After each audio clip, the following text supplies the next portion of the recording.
Hi guys, it's John Bow from Wildway Bushcraft. This video is 5 top tips to improve your bow drill. So if you're interested in that, stick around. So then, first tip is carving the very top of our drill. So here we have a nice spike, all right? We don't really want a pure spike like the bottom of a tent peg, because what happens is as you apply pressure through your bearing block, like so, that friction rapidly increases as you drill, which will cause the bearing block to heat up or even smoke. So what we do want is that, a nice Eiffel Tower-esque shape, so wide at the bottom and then roughly the same thickness going all the way up, and that way we minimize the friction at the top for the longest possible time, and that way our bearing block won't heat up and we won't create smoke at the top. So there we go. No spikes, Eiffel Towers. So another thing then we see wrong is having the drill inside the bow. So we've got our bit of leather here and we've got our bow here. Having the drill between the leather or the cord and the stick minimizes your amount of rotations you can make because you get stuck here. Whereas if you just load it and have the drill on the outside, like so, you can make all of your revolutions the whole length of your bow. So that's tip 2. Make sure that your drill is on the outside of your cord and not on the inside between your bow and your cord. So tip number 3, body position. What some people do to start with is as they get down on the ground and start to bow, they have their wrist free like this, and that makes it really unstable when you're drilling. What you actually want to do is put your watch strap or the nape of your wrist into your shin and lock the whole thing off. That way, when you do drill, it's a heck of a lot more stable like that.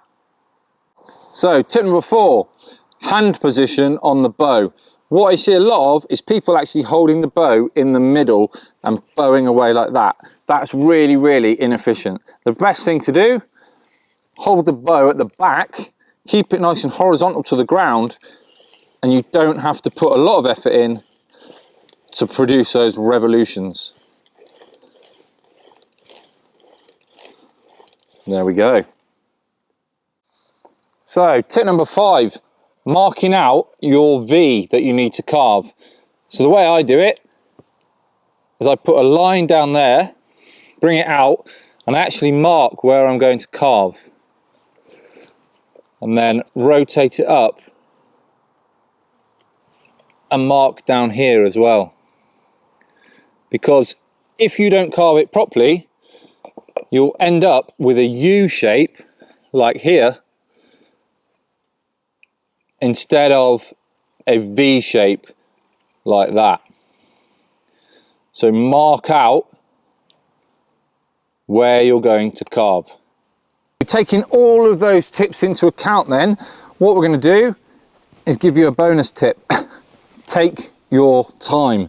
Really slow things down. There's absolutely no need to go full out crazy. All you're going to do is get a nice gentle rhythm and easy does it. Keep up the same pace to just generate the heat and generate that smoke. And as you carry on, your dust will start to collect. And as that collects inside that V that we carved, using our marks, we can get a little bit quicker. And as we get quicker, more heat will form. More heat forms, more dust forms.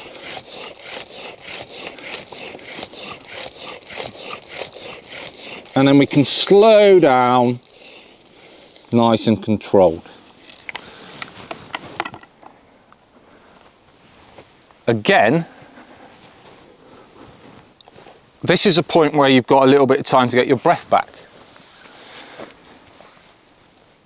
We can just gently wait for all that dust to start to coalesce. It's all going to clump together, get hotter and hotter. I can see here that we've already got a bit of an ember. But what people do now is grab hold of the hearthboard and pull it away.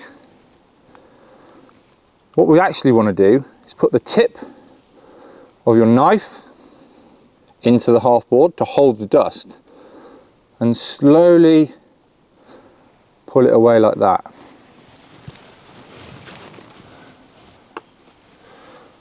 Now, going to get our tinder bundle, which for this purpose is a load of dried grass, and introduce that ember into our tinder bundle and cup it round. Now it's a bit of a still day today. I'm just going to give it a gentle blow. Now if I turn my back to camera, I should be able to film over my shoulder to see what's happening. And what we want is long, slow blows.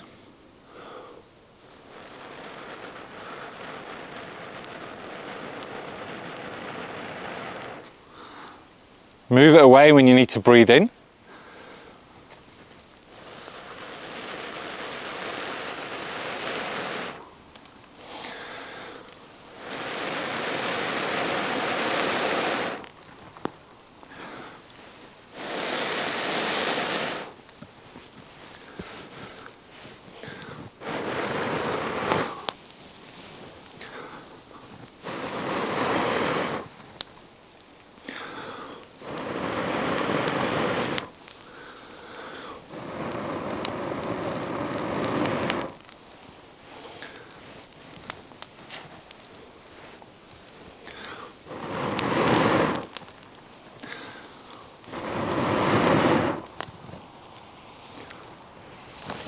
Now I'm going to get down on the ground.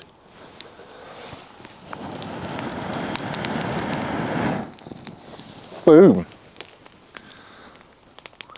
Took a little bit of a while because the grass was obviously still a bit damp, but there we go. Simple fire by friction. So there we go, guys. Few fire by friction tips, how to get an ember. I hope you found this video useful. Please like, share, subscribe, do all that stuff, and then hopefully we'll see you in the woods one day.